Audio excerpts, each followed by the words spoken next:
welcome to my YouTube channel. Today's video I'm going to talk about my 2-week postpartum update. I recently had a cesarean delivery, a C-section, and so I'm just going to talk about a few things that I found along the way in the healing process. Things I just have been experiencing for these first 2 weeks as I continue to recover. So if this interests you, please be sure to continue watching, and if you're not already subscribed, please subscribe to my channel and hit the bell so you can be notified for whenever I post a new video. So the first thing I'm going to talk about is the pain.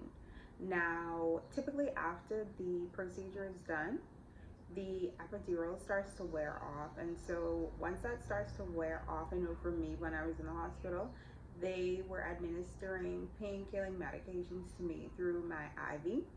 And so while I was there, I think in my bag they had given me Baralgin, and it was another painkiller they also gave me, but I can't remember exactly which one it was. Once I was released from the hospital, my doctor gave me the Baralgin oral tabs, and they also prescribed Cataflam. Both of them are painkillers, and I think the Baralgin is geared more actually toward the uterine cramps, and the Cataflam is just more so for the pain related to moving and whatnot, on the whole related to the whole surgical procedure. So for me, how would I rate my pain? I'm not sure what level I would rate it at. Maybe it was about a 7 or 8. I think the most difficult part with relating to the pain for me was actually trying to move about, and that's just moving in the bed. I know the first few days after the procedure was done, I didn't want to move, and you know, obviously having a newborn, that's kind of difficult because they want you to breastfeed, and then you still have to sit up to eat, and you have to move just a little bit, even if it's not a lot. But I know for me, the first few days moving around was the most difficult part, and so I definitely did take advantage of the painkillers I had to minimize the level of pain. I also think that as the weeks progressed and the days went by, I didn't rely on the painkillers as much. I started to use something a little bit more milder, like a Tylenol or something like that, as opposed to the Benadryl or the Baralgin. So I took the Baralgin and the Cataflam, like I said originally, like the first few days, at least the first full week for sure, I took them as prescribed, and they were helpful to me. The moving, like I said, was the most difficult part. I know I didn't want to, even when I had to think about turning from one side to the next in the bed, I was like dreading it because of how I knew I would actually feel. But eventually I did have to make myself do it, obviously, because you can't just stay there stiff. But I did move in moderation, but at the same time I kept it mindful that I'm still recovering from a surgery. On the second day that I was in the hospital, my doctor had the nurses have me get up and walk around. You know, after the procedure is done, they give you some blood thinners just to make sure that you don't get any clotting.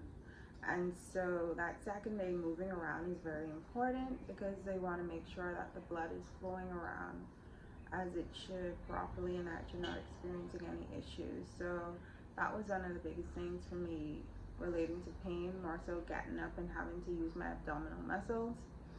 It was uncomfortable, like I said, at first, but it has gotten considerably better now.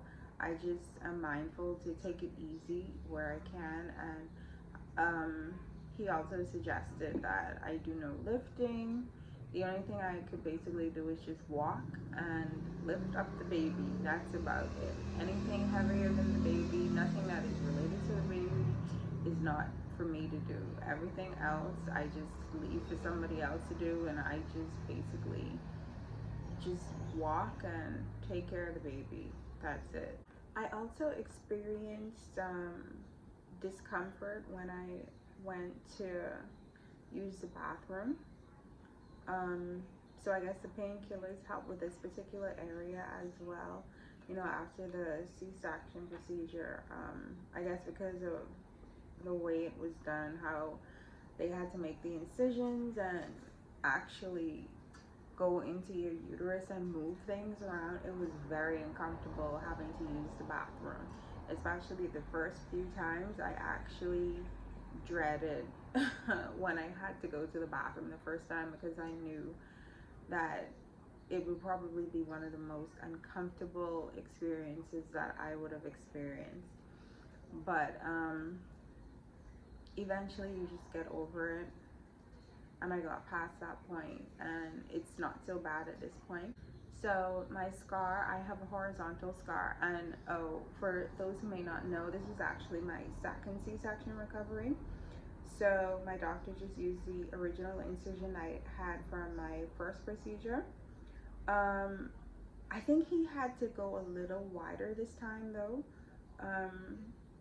I remember just feeling the slicing motion. I didn't feel any pain per se from it, obviously because of the epidural. But with my scar, for while I was in the hospital, they allowed me on the third day when I was about to be released, they allowed me to take a shower. And then once I was done showering, they took off that original bandaging and they just put the bandage strip over my incision. And so a few days later, when I went back to my doctor for him to check the wound, it was healing well. And so he took off the bandage and I was able to go back to my normal routine. What he gave me were some dissolvable stitches. So actually all he had to do once he took out the bandaging was that he just clipped the two ends, and that was basically it. There was nothing for him to pull out. There were no staples or anything to remove. And so that was pretty straightforward for me. So I'll show a picture of my scar at the end so you can see also what my stomach looks like at this point, because that has gone down considerably from originally when I had the baby, obviously, as well. So a next big thing for me was the bleeding.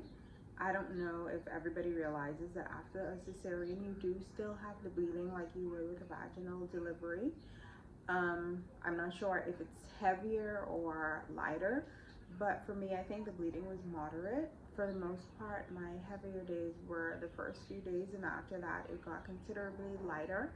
I found that the first few days while I was in the hospital, I did use the maternity pads that they provided me with. But once I left and I came home, I was able to use the always regular pads, and those worked fine for me. And then after that, the bleeding reduced so much that it was more just like a spot, so I could just wear a light panty liner, and that's actually still what I'm doing at this point. And so that hasn't been a big area of concern for me. I was thankful that I don't actually have the heavy bleeding like some people talk about for weeks and weeks and weeks. I'm sure that can be a bit uncomfortable. And so that's a positive thing for me. And so, yeah, you do still bleed after the C-section.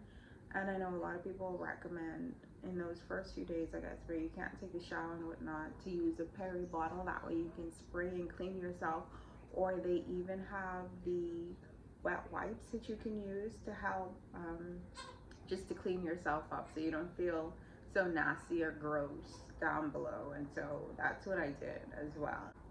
So like I would have mentioned earlier too, while I was in the hospital, I got some blood thinner shots, and like I said, those help with the clotting. I only had some clots the first few days, I guess, as the bulk of the lining and whatnot started to come out. But once I came from the hospital, I didn't have any major clots being released from me or anything like that. So clotting was also not an area of concern for me. Now, something I would definitely recommend after a cesarean is to wear high-waisted underwear. High-waisted underwear is totally recommended for me because anything that is over the scar is comfortable. I don't want anything low rising on the scar or even near it to aggravate and irritate it. I found that it was more comfortable just to wear the high-waisted underwear, and even wearing the pads and whatnot, you're not into having anything irritate you any further than you already are. Obviously, with a C-section recovery, it's already difficult as you're trying to maneuver and deal with the baby, and so having comfortable underwear is definitely a must and a plus that I would recommend. Also, something for me that I got was a postpartum belt. My postpartum belt is a 3-piece. I'll link it down below, and I actually got it from Amazon. It has 3 different parts, like I said, and the first 2 parts you can wear at the outset of delivery, but I didn't bother to. I actually didn't even take it to the hospital with me. I had planned to pack it in my bag, but I think I forgot to. So I didn't actually end up starting to wear it until I got home, which is fine because I found that my my abdominal area was still sore from the C-section, and so that wasn't a big deal to me at that point. But when I came home, I did use my postpartum belt, and the lower portion, I still haven't started using it as yet. I'll try it out and see how it feels probably this weekend. But in the case of the underwear, I don't want anything irritating the scar or being too close to that area, as it is still a little bit sensitive. And so I haven't bothered wearing it as yet, but I will go ahead and try it out this weekend just to see how it is. I know it was beneficial to me in the past with my last C-section. It did help me to slim my waist down considerably, and so I think it'll be beneficial for me once again. And it just helps you to feel sucked in. After pregnancy, we feel kind of loose and whatnot, and obviously we're embracing our bodies at this point because after all, we just carried a life. We just delivered a whole human being, so what does it matter? So that's it for this 2-week postpartum update. I hope you enjoy, and if you aren't already subscribed, please be sure to hit the subscribe button and ring the bell so you can get notified whenever I post a new video. Thank you for watching. Bye.